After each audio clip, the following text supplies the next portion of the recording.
and gentlemen. Good day and welcome to the Lemon Tree Hotels Limited earnings conference call. As a reminder, all participant lines will be in the listen-only mode, and there will be an opportunity for you to ask questions after the presentation concludes. Should you need assistance during the conference call, please signal an operator by pressing star, then 0 on your touchtone phone. Please note that this conference is being recorded. I now hand the conference over to Mr. Anup Pujari from CDR India. Thank you, and over to you, Mr. Pujari. Thank you. Good afternoon, everyone, and thank you for joining us on Lemon Tree Hotels Q1 FY2024 earnings conference call. We have with us Mr. Patanjali Keswani, Chairman and Managing Director, Mr. Kapil Sharma, Chief Financial Officer, and Mr. Vikramjit Singh, President of the company. We would like to begin the call with brief opening remarks from the management, following which we'll have the forum open for an interactive question and answer session. Before we start, I would like to point out that some statements made in today's call may be forward-looking in nature, and a disclaimer to this effect has been included in the results presentation that was shared with you earlier. I will now request Mr. Keswani to make his opening remarks. Thank you. Good afternoon, everyone, and thank you for joining us on the call. I will be covering the quarterly business highlights and the financial performance for Q1 24, post which we'll open the forum for your questions and suggestions. Due to high seasonality in the hotel industry, I would urge everyone to consider year-on-year performance rather than quarter-on-quarter. In Q1 24, Lemon Tree Hotels continued its growth from the previous year, and this quarter has been the best ever Q1 in terms of gross ARR, revenue, EBITDA, PBT, and PAT for Lemon Tree Hotels. Q1 24 recorded a gross ARR of 5,237, which increased 8.6% year-on-year and decreased 10.1% quarter-on-quarter. Occupancy followed a similar trend, which increased by 514 bips year-on-year and decreased by 339 bips quarter-on-quarter. This translated into a RevPAR of 3,678, which increased 17.2% year-on-year and decreased 14.2% quarter-on-quarter. Total revenue for the company was 224.6 crores, which increased 16.8% year-on-year and decreased 11.8% quarter-on-quarter.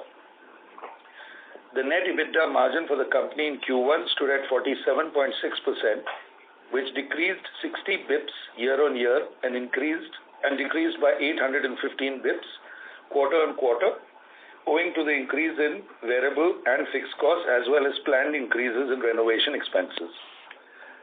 The increase in costs is somewhat less compared to the guidance shared in our previous call, and we will ensure we will keep our EBITDA margins intact. The PAT for Q1 F1 this year grew by 103% year-on-year from 13.6 to 27.5 crores. Our cash profit stood at 50.3 crores, which increased 32% year-on-year. Fees from management/franchise contracts for third-party owned hotels stood at 10.4 crores, up 19.3% versus Q1 23. Total management fees for Lemon Tree Hotels were up 21% to 23.9 crores compared to 19.8 crores year-on-year previous Q1. During the quarter, we signed 6 new management and franchise contracts, which adds another 548 new rooms to our pipeline. As of 30th June, our operational inventory comprised 90 hotels with 8,500 rooms, and our pipeline comprised 46 hotels with about 3,700 rooms. From this quarter onwards, we will also be sharing our network revenue for Lemon Tree Hotels, that is total system revenue of owned, managed and franchise hotels, which stood at 352 crores for Q1 24 as compared to 300 crores in Q1 23. Going forward, we are very confident in the company's ability to sustain this growth in the coming quarters by focusing on the following growth levers: the imminent opening of Aurika Mumbai in October 23, further acceleration in our managed and franchise portfolio with a proportionate increase in fee-based income, further improvement in gross ARRs and occupancy for the Lemon Tree Hotel portfolio, and a very significant increase in gross ARR and occupancy in the Keys portfolio post-renovations. In fact, very early indications are already available in the Keys portfolio. Now, the opening of Aurika, Mumbai is on track. As you can see from the pictures in the investor presentation, many facilities in the hotel are completely ready, and most of the operating licenses pertaining to the operations of this hotel have already been obtained. With this, I come to the end of my opening remarks and would ask the moderator to open the forum for any questions that you may have. Thank you very much, sir. We will now begin the question and answer session. Anyone who wishes to ask questions may press star and 1 on their touchtone telephone. If you wish to withdraw yourself from the question queue, you may press star and 2. Participants are requested to use handsets while asking a question. Ladies and gentlemen, we will wait for a moment while the question queue assembles.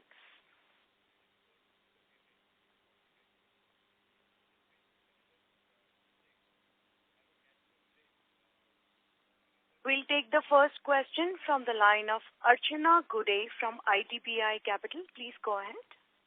Hi, sir. Thank you for the opportunity and congrats on another good quarterly performance. So I have 3 questions. So when I was looking at this slide number 23, we are given that on the RevPAR comparison between LTH and industry, we're fairly done at industry level, but there is considerable gap between Bangalore and Delhi.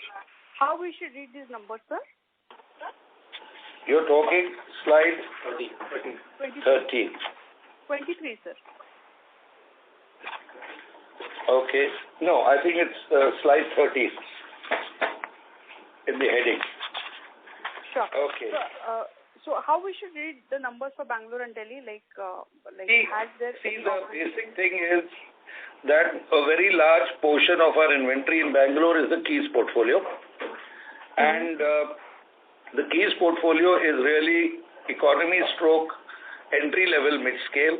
And as I said, till we completely renovate this portfolio, it will continue to drag our relative performance. So let me give you an example of this. If you look at our entire performance from Q1 24 and look back to the Q1 23, the Keys occupancy has only increased by in Q1 23 it was I think 55.6%. And in Q1 24, it was 57.2%. That means a very marginal 1.6% increase, whereas the Lemon Tree portfolio went from 67 to 73. So what you have to look at is in the cities where the Keys portfolio is large, like in Bangalore, it is, I think, 380 rooms. So on a weighted average basis, it will drag our performance down till the renovation is complete. Sure. Does that answer your question? Yeah, and what's with Delhi?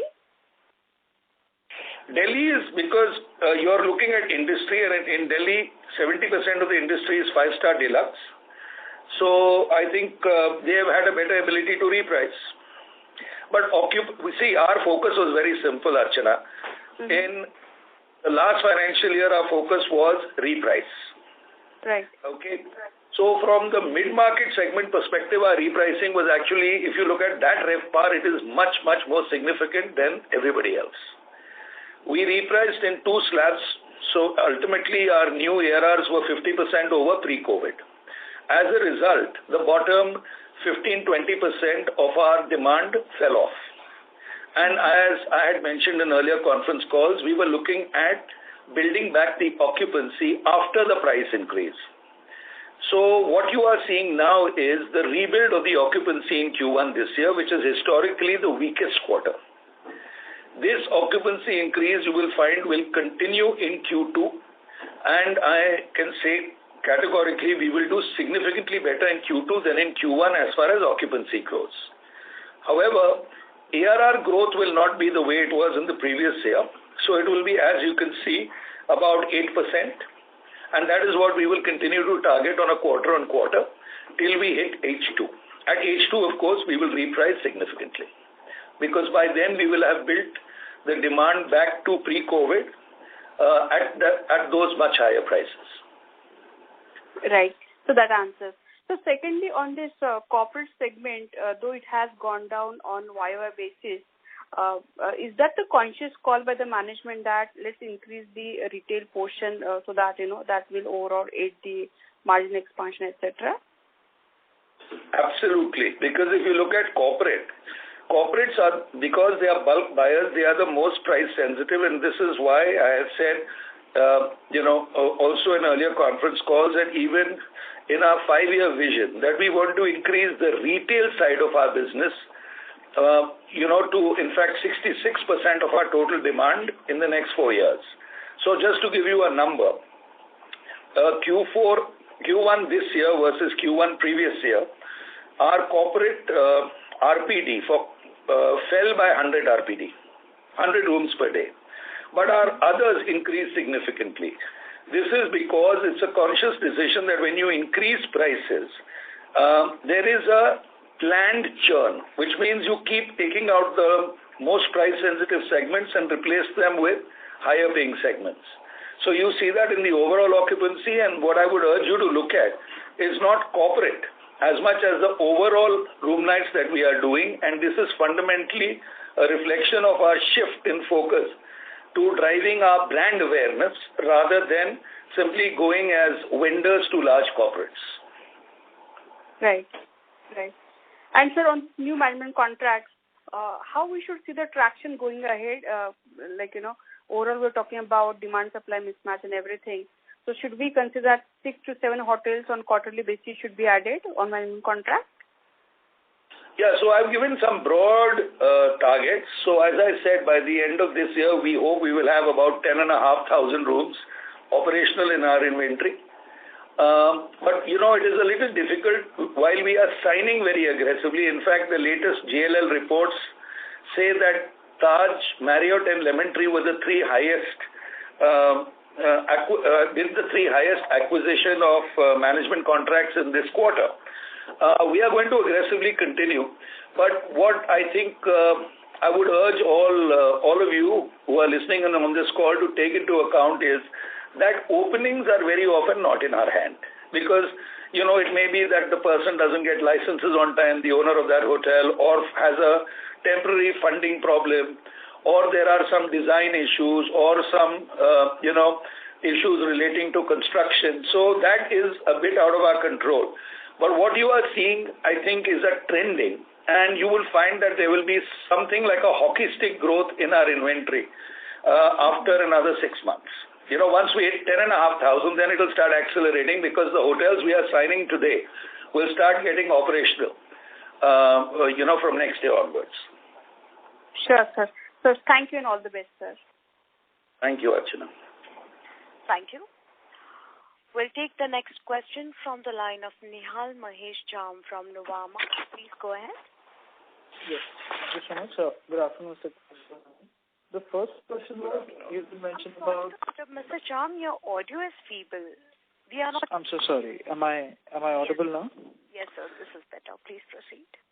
My first question was just a clarification. You did mention that the Bangalore market was impacted because of Key. So was the Lemon Tree in Bangalore's performance on a RevPAR basis similar to the 18% growth that the Network X Keys has seen? Yes. That is helpful. And you made a statement, as a part of the earlier discussion also, that maybe rooms which are in the 5-star segment have a better pricing at this point in time. So is it a case even now that the premium hotels in the current environment have a better pricing power overall, or that is not the situation? That hotels, any branded hotel in general has...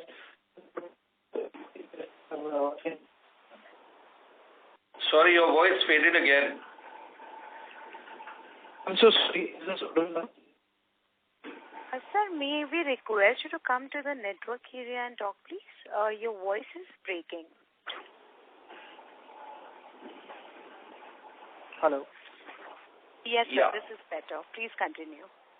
Yes, I was asking that is there a current case where the premium hotels are having a better pricing power, or the pricing across any branded hotel in the industry would be similar at this point in time? See, this is entirely a function of mix. So suppose there is a market in which there are fewer luxury hotels and more mid-market hotels, then the luxury hotels, because of relatively lower supply, have a better pricing power among themselves. Remember, our pricing is with respect to the mid-market and upper mid-market segments. We do not price vis-a-vis a 5-star because a 5-star deluxe user does not look at a mid-market hotel as an alternative. Do you get me? I get So when you 5-star luxury users do not look at mid-market and upper mid-market hotels as an alternative to stay. So really what you have to keep in mind is a multiple set of factors, which is what is demand in a certain market, what is the luxury demand in a certain market, what is the supply in that market. So when you see these numbers, which is the numbers by Smith Travel Research, they are an aggregate of economy, mid-scale, upper mid-scale, upscale and luxury. Okay, so like for example, Delhi got a lot of demand also because of G20 and so on, and G20 delegates were all put up in 5-star hotels. So that was the benefit for 5-star hotels in Delhi, especially those in New Delhi.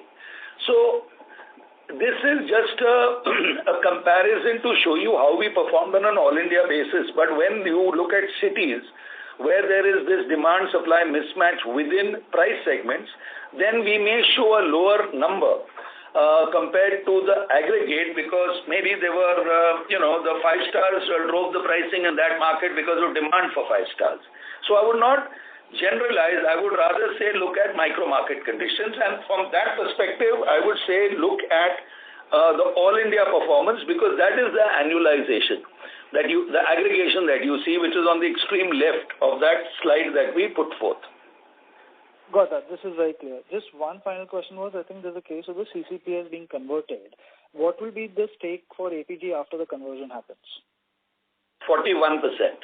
Back to the original. See, our intent was APG gave us money at a certain point at a certain valuation. That was at the start of COVID. So our intent was to equalize. So our shareholding, which was 59% then, dropped when the CCPS would have been converted. But we had two choices. One is to put in some assets and value them, put it into the JV, because we still continue to own about 1,700 rooms. But we found that was not a sensible option, because the effective tax was coming to about 60 crores. So we opted for the plan B, which was going in to buy their proportionate share back from them at the new value, the new equity value, and that is what we have endeavored to do, and which is why we have come back to 59%. Perfect. Thank you so much, Mr. Krishnani. Thank you. Thank you. We'll take the next question from the line of Adhidev Chattopadhyay from ICICI Securities. Please go ahead. Yeah, good evening, everyone. Thank you for the opportunity. The first question is, can you elaborate on July because of the rains? Is there any impact, especially in Mumbai and Delhi, on the occupancy and room rates? That is first question. Second question is on Mumbai Airport Hotel. So the launch we're doing, how many rooms do you intend to launch initially, and how do you intend to then scale this up? Yeah, those are two questions. So as I have already said, we are doing better in July than in Q1. Firstly, significantly better. So rains have not impacted us. I think rains have impacted more. See, rains are an annual event. Where the rains have impacted are those hotel companies where they have assets in the hills and so on, where landslides and various other things have occurred, and flooding. Number two is, as far as Aurika Mumbai goes, we will fundamentally be ready with the entire inventory in October. So what I understand from our projects team just recently was that all 669 rooms will be ready. But they will be ready in various points in October. So it is not that they will open all together. But what I can say is, by end October, all the rooms will be operational. Okay, and we intend to go into the market with all the rooms, the availability, whatever is there. The entire 700, almost 700 rooms will be available. That is right, but let me just clarify one thing. Yeah. In the beginning, when we launched the hotel, it's not that we technically require all the rooms, because the build-up of demand is gradual when you open a hotel. And the other point to note is that Dussehra and Diwali operate through October through to, I think, 12th of November. So anyway, that's a low demand period. While we will operationalize the entire inventory, I do not expect that demand will be so high as we would like, as is normal post-Diwali. So in that sense, the timing is quite okay, because we'll open the hotels in October, but the demand for that market, which is Bombay, really will pick up after 12th November, that is after Diwali. Okay. Fine, sir. That is clear. Yeah. Thank you and all the best. Thank you. Thank you. We'll take the next question from the line of Jaiveer Shekhawat from Ambit Capital. Please go ahead. Sure. Thanks a lot, and good afternoon, Mr. Keshwani.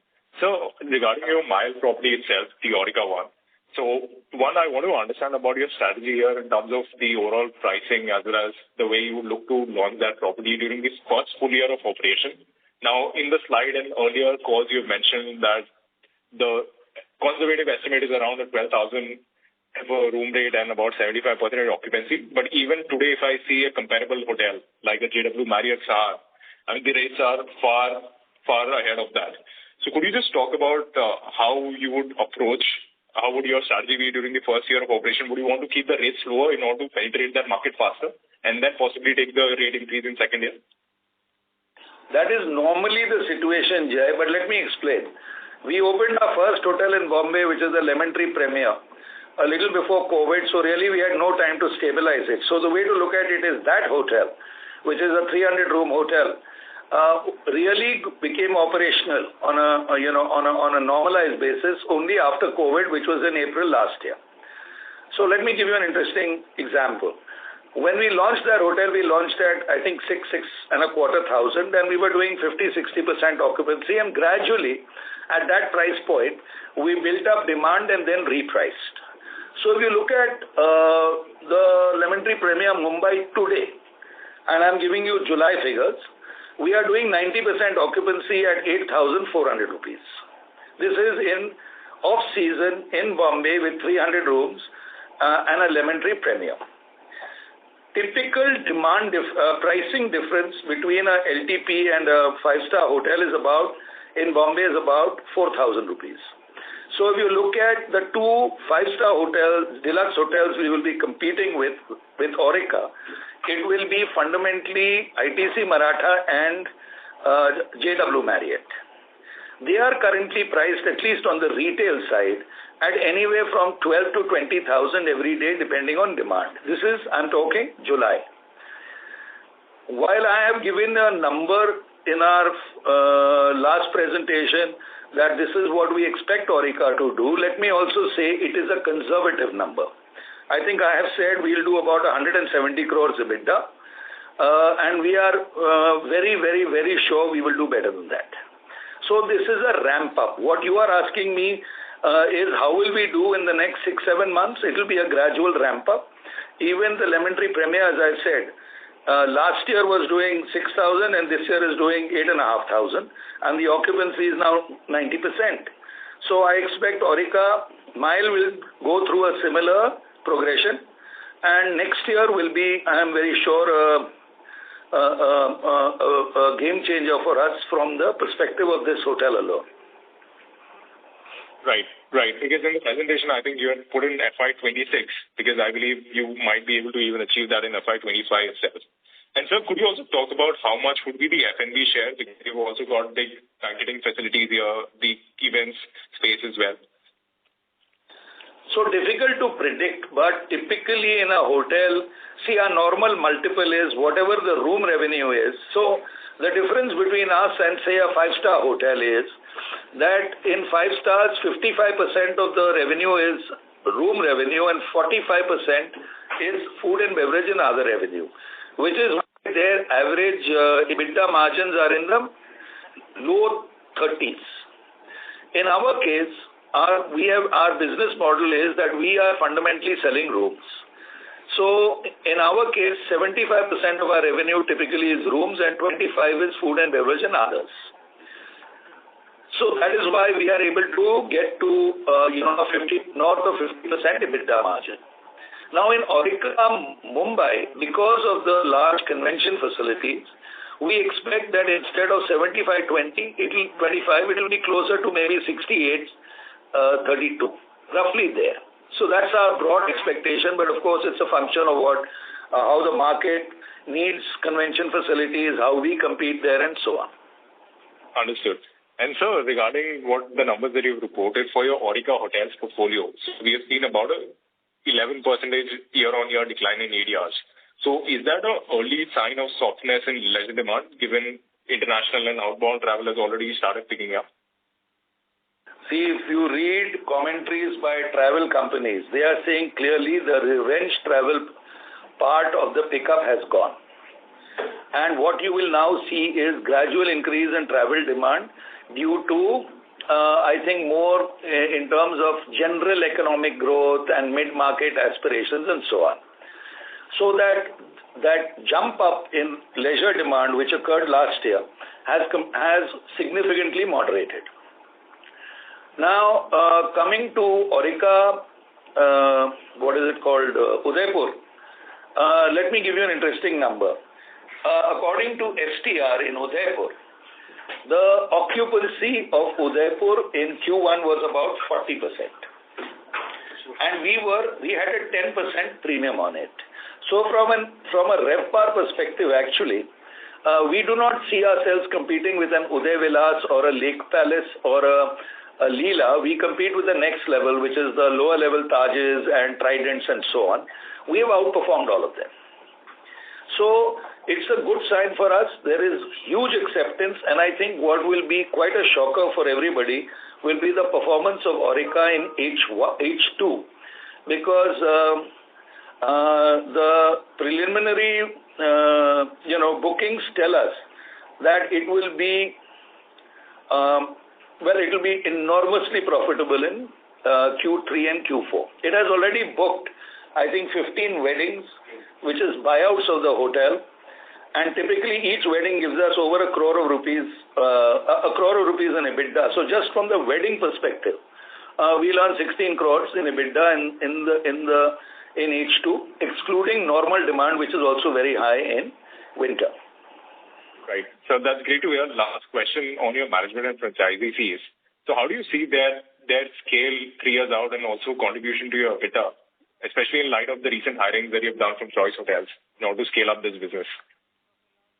So last year, I think we did about 36 crores in third party. I'm not talking from Fleur, but from third party. This year it will be, I think, north of 50 crores. Next year it will be north of 75, and then we are looking at about 130 to 150 crores the third year out. So that will be 100% flow through to EBITDA. So the two big things as I said, the 4 big things you will see is a tripling of management fee income in the next 2.5 years, up to 200 crores of EBITDA from Aurika, a significant increase in EBITDA from Keys, and our normal 20-25% increase in EBITDA from the Lemon Tree portfolio every year. Well, I wish you all the best. Thanks a lot. Thank you. Thank you. We'll take the next question from the line of Murtuza Arsiwala from Kotak. Please go ahead. Yeah. Hi, sir. Just an extension on the management fee piece.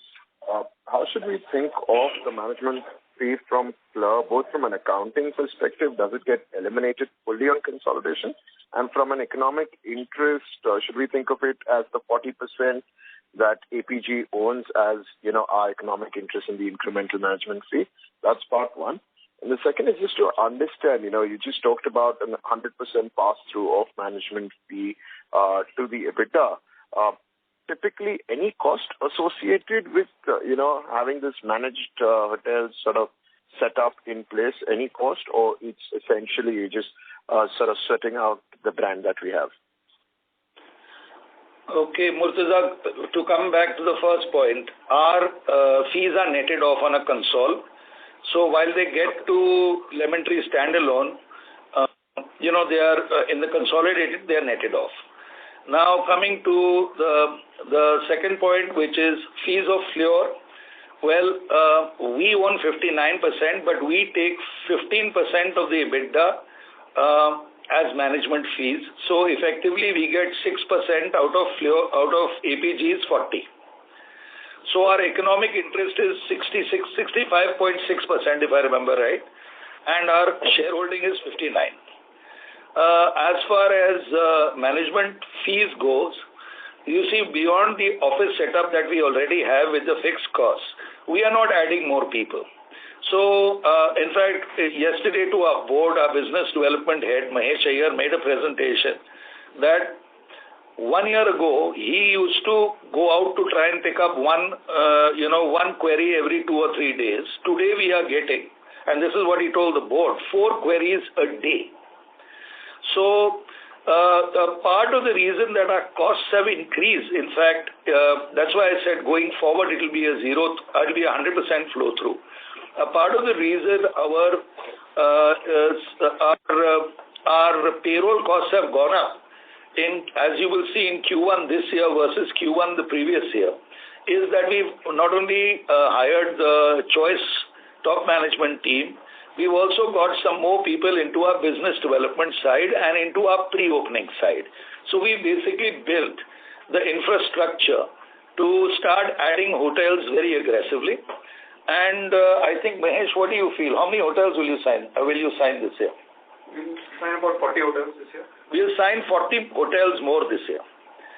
So that is his bonus depends on the statement. So I think he's,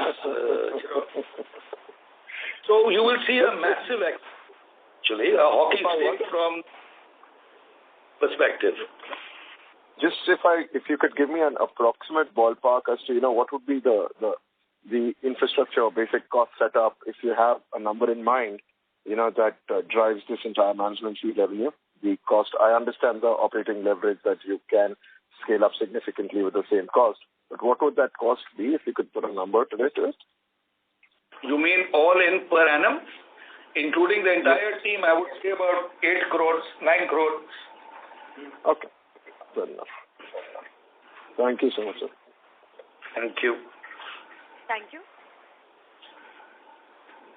We'll take the next question from the line of Kunal Lakhan from CLSA. Please go ahead. Yeah, hi. Good afternoon. Sir, on your slide 12, when I see the comparison with the industry, we see that, you have outperformed in terms of occupancies, but, kind of underperformed in terms of ARR. Is this like a conscious strategy where we are now choosing, say, occupancies over ARRs, which was very different last year? Although we have done well in terms of overall RevPAR, but just trying to understand, our strategy going ahead. Okay, so to explain it, as I had said earlier, Kunal, we had focused on price hike without looking at inherent demand growth. We had said we need to reprice. So that is what we did, which is why we did in my opinion, a very low occupancy in Q1 last year, which was about 65%. Keep in mind, pre-COVID, when we were much more conservative in repricing every year, our average occupancies of our portfolio, excluding keys, was 77-78%. So when we repriced, we accepted that there would be a churn and a loss of certain highly price-sensitive segments and customers.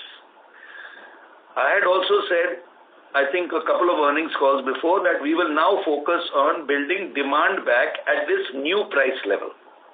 So what you are seeing was a focus on building demand back. So this is a seesaw.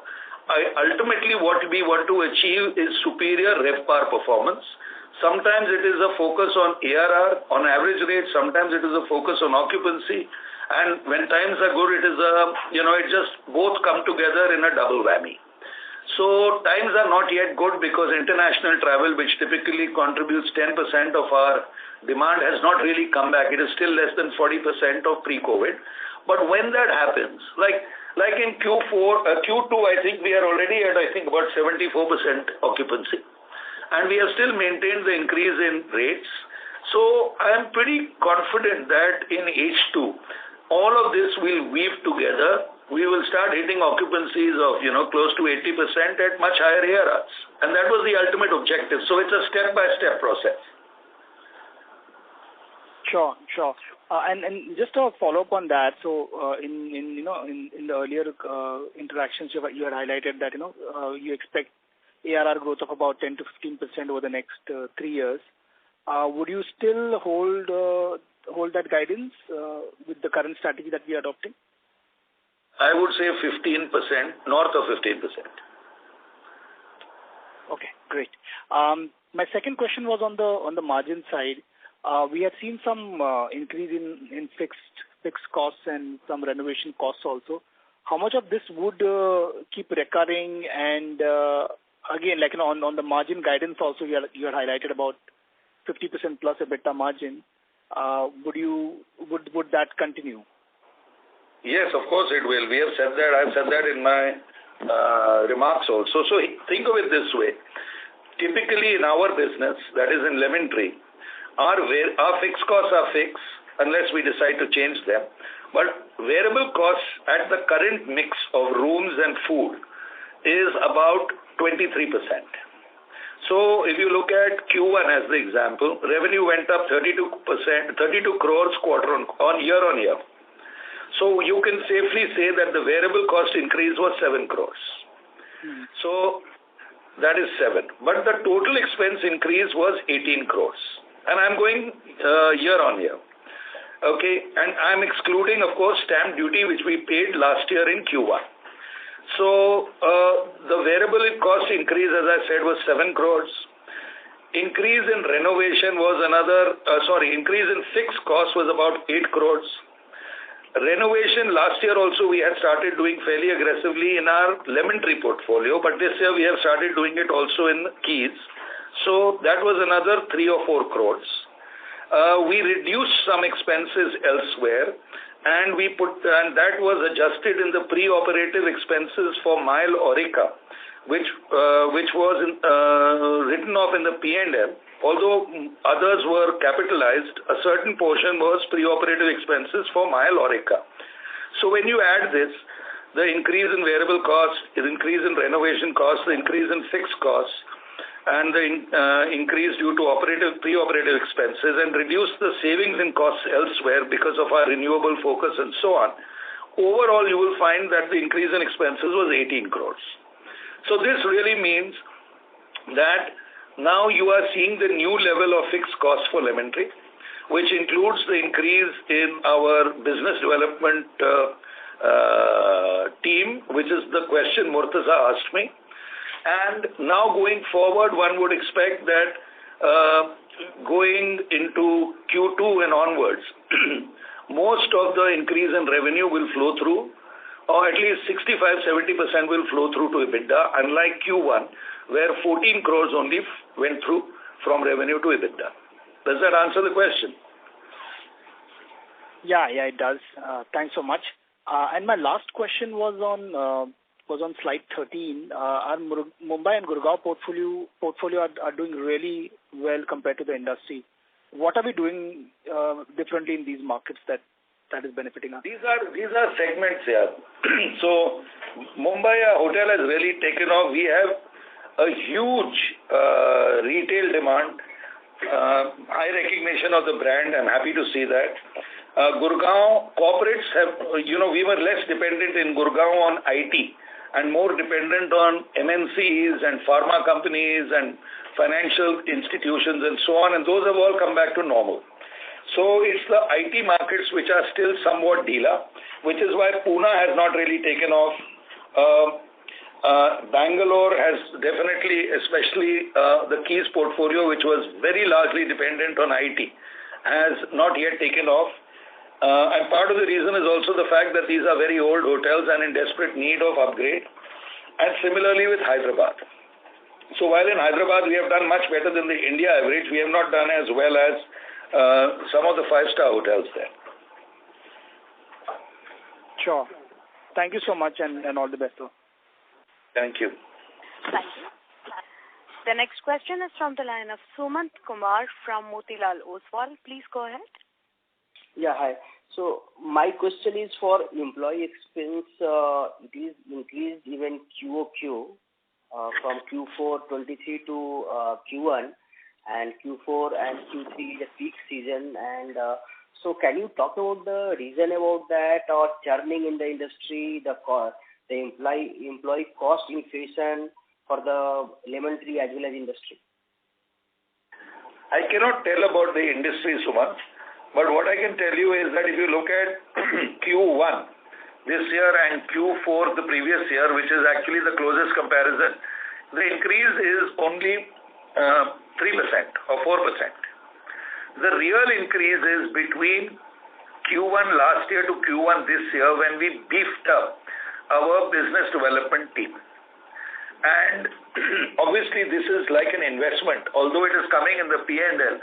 In my mind, I see it as an investment in our growth, and that increase is about 8 crores. And as I explained, maybe about 30% of that is the business development team, and the balance is an increase in the salaries of our staff, those who were with us through COVID, many of who took a salary cut and so on. So we've kind of normalized it. And this is broadly what you will see going forward. Okay. And by the way, attrition is back to normal pre-COVID. It's not very high in lemon tree. Okay. Any other cost increase in power? Because we have seen the power cost is also increased QOQ. No, the power units have come down. You see, every year the government typically increases unit costs by anywhere from 10 to 15%. And that is because of the peculiar nature of the power industry, where there is a lot of subsidy/free power. And that is passed on to commercial users like us. Second is that one reason power and fuel has also gone up is because there have been a lot of power cuts in some cities where we have a large inventory, like Gurgaon, for example, where the power cut is like 6 hours a day. So that means you have to operate DG sets. And DG sets, typically the power cost is 25 rupees a unit. So it is 1.5 times what the normal is. So these are the things that unfortunately add to our cost structure, because not only do we have to pay much higher rates and power, we also get very erratic power in some states. We are not focusing on solar power. Oh, we have a very large percentage, but our hotels are built very efficiently on small plots, so we don't have spare land or spare rooftops. Our equipment is loaded there, and there is a limit to how much solar power we can put. But this is all part of that overall plan, which we had shown in our 5-year plan, that we will go to 50% renewables in the next 4 years. So the last question is... about 16-18% renewable already. Okay. Last question is for employee cost. 42.6 crore in this quarter. In the we have some variable employee also. So when the business is going to be at the peak level in Q3 FY24, can we expect some percentage increase also in Q3, or will be where bare minimum increase in employee? It will be kind of, you see, what you are talking variable employee costs. When I say 23% is our variable cost, it includes any, let's put it this way, temp staff we add in peak season. So it will not come under this employee cost? No, it does come here, because this is the way we are showing it in the accounts. But when I talk variable costs, this is not breaking down your fixed and variable costs. This is just giving the expenses in total.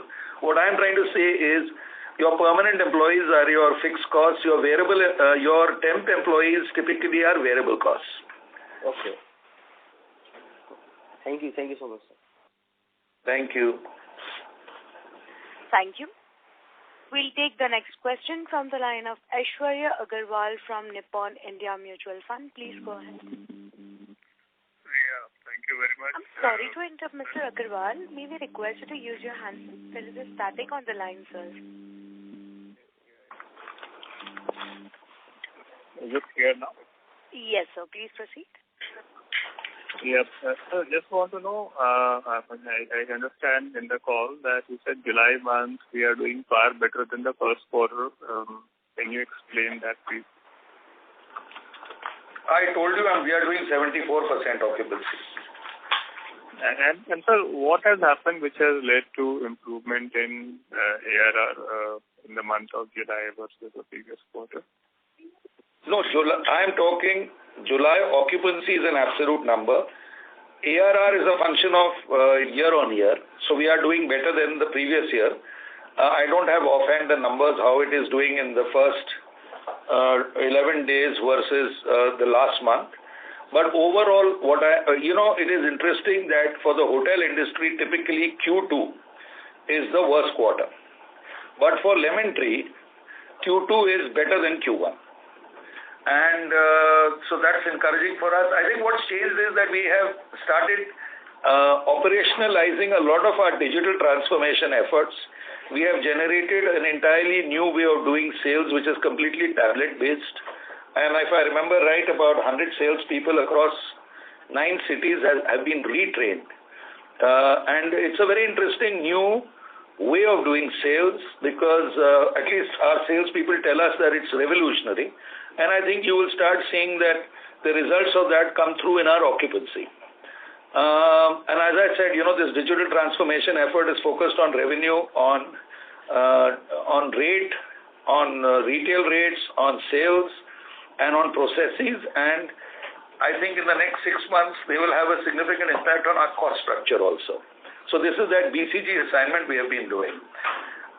The other interesting thing is that in our case, we are finding that our ability to drive demand from new hotels that we are opening has significantly picked up after this new tech, this new digitalization of our sales process. And that is what we are seeing happen quite rapidly, actually, going forward. I mean, it's already quite visible. Sure, sir. So when we talk about our competitors, whether those people also follow the same process or we are better than them? I can say with absolute confidence that we are in the top 5 percentile in this. And I mean globally, because what we have brought out are global best practices in B2B sales. And one day when you are here, Aishwarya, I'll show it to you. It'll quite blow you away. And so then the question will come that how long the peers will also try to take the advantage of the technology, and eventually they will also go for the adoption. I mean, this competitive advantage will remain with us for how long? I'll try and monetize it and sell it to peers, in fact, on an annuity. It's not so easy. It requires enormous amounts of data, third-party data, not only your internal data. It requires a machine learning blender. It requires an AI brain sitting on top. And it took us 9 months to do it, by the way. And we piloted it only 2 months ago. And now it is rolled out nationally. So you will start seeing the results actually from Q2. Sure, that's really good. The second, sir, when you talk about the Mumbai Aurika Hotel 669 rooms, so you seem to be confident about opening it in the month of October. So what are the things which have already been done, and what are the 2-3 key things which we should look forward to be completed before the opening? See, Aishwarya, there are hundreds of approvals which finally culminate, and some of them are sequential, some of them are parallel. So it's all kinds of stuff from multiple departments and agencies. We have a rough idea what happened in Bombay with our first hotel. And obviously we have multiple consultants assisting us. So what I'm given to understand is we are at the penultimate stage, which means we have, I think, only 2 licenses to get this month. And then it will flow into the occupancy certificate next month. Alongside that, there are operational licenses. Many operational licenses are unfortunately only given after the occupancy certificate, but I'm told those are also, we have put in preliminary requests, and those 2 will be given to us by 1st October. So if that happens, now you know how government works. So somewhere in early October, we will open the entire hotel. Great. Great, sir. This is very good to hear from you. Thank you very much and best of luck. Thank you. Thank you. We'll take the next question from the line of Shivam Mittal from Punartha Investment Advisors Private Limited. Please go ahead. Hello. Hello, I can hear you. Yes, sir. Okay. Thank you so much for the opportunity. So I just want to know in terms of owned hotels, so what will be the opening in terms of rooms like FY24-25? Well, right now the only hotel we are opening this year is the Aurika Mumbai, and then there is a small 70-room hotel in Shimla, which we will open probably 24 months from now. There is no other owned hotel, there is no other capex. In fact, our entire capital deployment cycle of about 4,500 crores will be over, mostly with Aurika. And then it's a question, then of course, a lot of that capital in book value is many years old, and some of it is new. So it will be a question then of juicing those assets. And fortunately at a time when we are moving towards peak cycle. Thank you. So in terms of debt, so are we planning something like we will also go for net debt, net cash actually, like Indian Hotels and Oberoi? See, we are not doing a rights issue or a preferential issue. We don't need to. We are pretty confident. I think you will start seeing it from next year. As I said, our peak debt is about where we are now. There may be a slight increase when Aurika Mile opens, but that will be paid back in Q4. So, end of the year, we should be similar to the beginning of the year. And then from next year onwards, we will use our spare cash primarily to write the debt down. And I think we've already said that I think Lemon Tree itself on a standalone will be debt-free in 1.5 years. Or 2 years, and Fleur, based on our projection, should be debt-free in a year and a half after that. All right. Thank you so much. That's all from my side. Thank you. Thank you. Thank you, sir. We'll take the next question from the line of Jinesh Joshi from Prabhudas Lilladher Private Limited. Please go ahead. Thanks for the opportunity. My question is on Aurika. I mean, the hotel is quite near to the airport. So what kind of crew business contribution are we expecting over here? And have we negotiated any contract with any of the airlines so far? Would you like to share anything regarding that? Well, my team tells me that we will get 100 rooms a day from airlines. At about 8,000 rupees. It's a low rate, but it's a base rate. So that will presumably start in 1 or 2 or 3 months after Aurika opens. But we don't want to go over dependent on airlines, because while it is guaranteed business for a year, and it is even better than corporate business because it does not fluctuate. We would be more focused on retail and some corporates who are currently using what we have identified as our competitive set. So there have been some discussions, and from 1st of September, the site visits of I think about 30-40 corporates who together can account for another 100 rooms a day will start. So, but I am saying we are pretty sanguine that this hotel will do occupancies on par with that micro market, which is over 80%. I know I've shown 75 as our conservative. But the hotel will be a very, very significant contributor to our EBITDA from Q4 this year onwards. Sure, sir. My second question is with respect to your opening remark, whereby you mentioned that this time around the increase in cost is somewhat less compared to what the guidance was given earlier. So if I recollect properly, in the last call you had stated that our renovation guidance for 3 years is approximately 150 crores, which means 50 crores per year. So would you like to revisit that and quantify quantify a bit? I mean, by how much will we be lower? No, we will spend the 150, and it is very much part of the P&L that you are seeing. So let me explain, Jinesh. About 75%, I think, if I'm right, roughly, of our renovation is OPEX, and about 25% is CAPEX. So in the 150 crores that we spent, about 120 crores will be OPEXed out and will come pre our EBITDA. So the EBITDA number you see is actually after we spent this 40 odd crores this year too. And that's very much part of our normal, in this case it is extraordinary renovation because we are upgrading the entire Keys portfolio.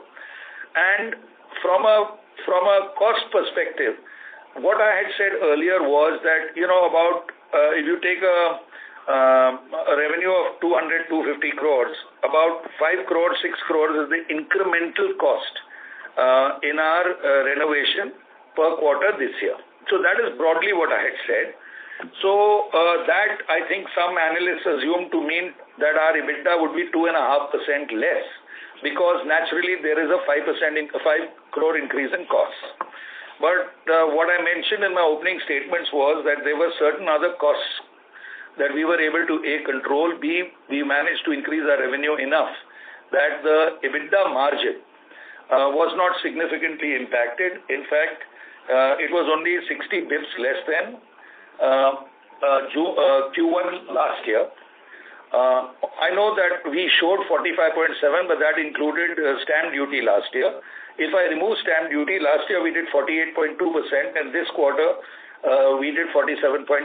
So it means things are, going along the way we expected, and we did a little better than we thought, or at least better than what the analysts said. They said we'd be 2.5% less than 48.2. Sure, sir. One last question from my side. I think our share of corporate mix has gone down from about 43% to 38%, while the ARR is up by about 9% to 5,200. Now I believe that the corporate business comes at a discount. So is the jump in ARR basically a function of change in business mix, or is it also a function of price hike? So, when you see, I'll tell you broadly, I don't want to get into specifics. If I look at segment level gross ARR trends from Q1 23 to Q1 24, the ARR increase is 9%. The corporate ARR increase is 14%. But corporate ARR is still 6% below the company ARR. So that is the trade-off, which is why you will see that while corporate room night share has gone from 43 to 38%, the revenue share has dropped from 39 to 36. That tells you that from a revenue perspective, it doesn't pull its full weight. And this is a very planned strategy for us. We want to replace it with retail customers, and the retail customers, it's very simple. If I replace a corporate with a retail customer, even at a lower rate than the retail customer is paying today, I still creep because it is above the rate the corporate is paying. Are you getting me? Yes, sir. Yes. That pretty much explains it. And thank you so much, and all the best for your Aurika opening. Thank you. Thank you.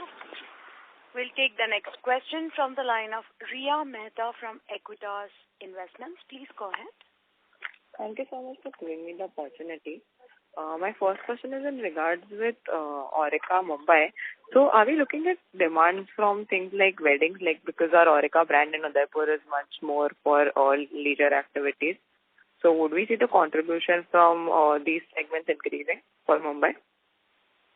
Yes, because we have large banquet facilities, we expect we will get a significant portion of our revenues from both for rooms and for food from the wedding segment. Okay, and could you repeat what kind of contribution would we receive from Aurika Mumbai this year and next year? This year, very difficult to estimate, Riya, because it's a question of how quickly we ramp up. But next year, it should be north of 170 crores EBITDA. Right. And what, in terms of Fleur, I would want to know what kind of debt levels are there currently? I think it's about 1,400 crores. 1,450. Yeah. 1,400, 1,450. We were just talking about trying to do some IPO or something like that. So could you brief more on if that happens, how do we go about it? So see, the options for us for Fleur are very simple. We have three options. Option one is we continue as is. Option two is we list Fleur once Aurika Mile opens and is stable. So it becomes like an asset company. Option three is that a third party comes in and invests significantly in Fleur. Part of that could be primary because we own 59%, so technically we could raise up to 18% fresh money. And another way to raise capital is we still own 1,700 rooms. We have roughly valued it at about 2,000 crores. So if we transfer those into Fleur, then we could raise another 2,000 crores potentially in Fleur. So our broad, we are open-minded. We have not taken a decision yet. The board has discussed it extensively. We are evaluating options. As we speak right now, there are some options on the table for third-party investment and significant third-party investment. So all options are on the table. But let's put it this way. If Fleur lists or raises third-party money, we will become debt-free by next year as a group because we will raise such significant capital. So, that will lead to dilution of share and of Lemon Tree in Fleur, right? Not at all. Not at all. We own 59%. So even if we, according to some investment bankers, 18% fresh shares will write off the entire debt of Fleur. No, the equity stake of Lemon Tree in Fleur will be diluted because of the 51. 51 will still be majority. Okay. Thank you. That's it from my side. Thank you so much. Thank you. Thank you. We'll take the next question from the line of Prateek Kumar from Jefferies. Please go ahead. Yeah, good afternoon, sir. My first question is on industry or maybe company as well. Last year we saw industry taking up 3 to 4 price hikes during the year. This year, when do you expect pricing trajectory to turn positive on sequential basis, given low base of pricing is partly adjusted and there is selective normalization in various categories of hotels and demand? From Q3. Okay, so October onwards there should be a reversal. So unlike last year, we should have like maybe 2 hikes this year. That's what we expect, and which should translate into 15% hike on an annualized basis, which you mentioned. See, Prateek, if you look at Q1, I think our price hike was what, about 8-9%? Yes. Q2 will be roughly similar. Q3 on a year-on-year basis will be, something like, see, the price hike is 2. One is the hike that you give to your contracted customers, and one is the price hike that you achieve due to retail sales.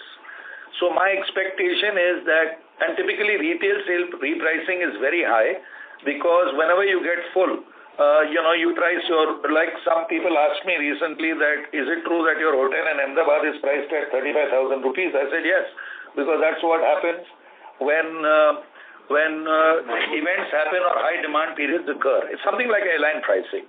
So you're quite right. The prices, in my opinion, will go up more than 15% in Q3 and a further 5-6% in Q4, leading to an overall increase of maybe 15-odd%.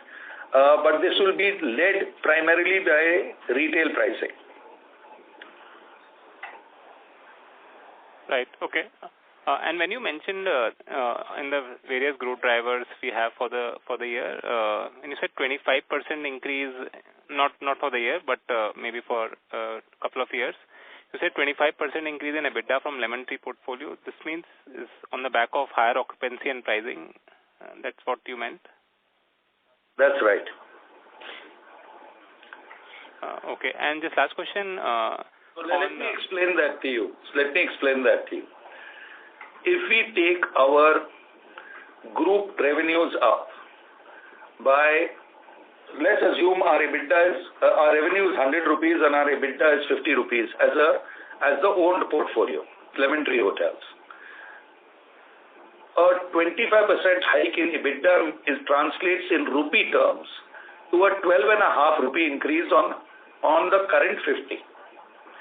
But for 12.5 rupee increase, I need to increase my revenue only by 17. Because 75% will flow through because our fixed costs are now stable. So really what I'm saying is if Lemon Tree's own portfolio only increases its revenue by 17%, our EBITDA will grow 25 to 28%. Right, that's it. That's very clear. And last question on your, when you say that over next few years we will have like significant room inventory added at the peak of the cycle, you mean peak of the cycle like in like 2-3 years, or like it's like 4-5 years out? What you mean? What we believe? See, peak cycle is normally when occupancies on an all India basis cross 70%. And that's when everybody kind of reprices, because 70% means that really in winter for 4 or 5 days every week you have no rooms available, because there is seasonality not only in summer and winter, there is seasonality in day of week. So think of it this way, that I'll give you an interesting example. On peak days in Lemon Tree Bombay, we price our rooms at 20,000 rupees. And the last 20 rooms are sold at that price. So that is what takes your average rate up. Similarly, with a hotel like Aurika Bombay or Aurika Udaipur or Delhi or equivalent markets. So when you talk pricing is not static. It's not that I have taken the pricing up. The pricing is driven dynamically, in our case by a machine learning AI brain, and we change pricing every 1 hour for hotels. So going forward, my view is that supply growth in India is significantly less than demand growth. Demand growth in India, simple number is 1.5 times or 1.4 times GDP growth. So if GDP is growing at 6, demand is going to grow north of 8. And supply growth is sub 5%. So that 3% difference flows into occupancy. So if India is at 68 today, next year it will be at 71. And following year it will be at 74. Assuming everything else is, normal. So at that point, pricing goes through the roof. It's not rational pricing hikes. Then it becomes absurd pricing hikes. Just like at the bottom of the cycle, it becomes absurd price declines. And my view is it takes 4 years, 5 years for supply to operationalize. So the next 4-5 years, and I'm not talking Lemon Tree, I'm talking for the industry, is going to be a golden period, and you'll find every hotel company doing very well. Sure. Thank you, sir. These are my questions, always very useful. Thank you. Thank you. Thank you very much, sir. Ladies and gentlemen, as there are no further questions, I would now like to hand the conference over to the management for closing comments. Over to you, sir. Okay. Thank you once again for your interest and support. We'll continue to stay engaged. Please be in touch with our investor relations team for any further details or discussions, and I look forward to interacting with you in the next quarter. Thank you. Thank you, members of the management.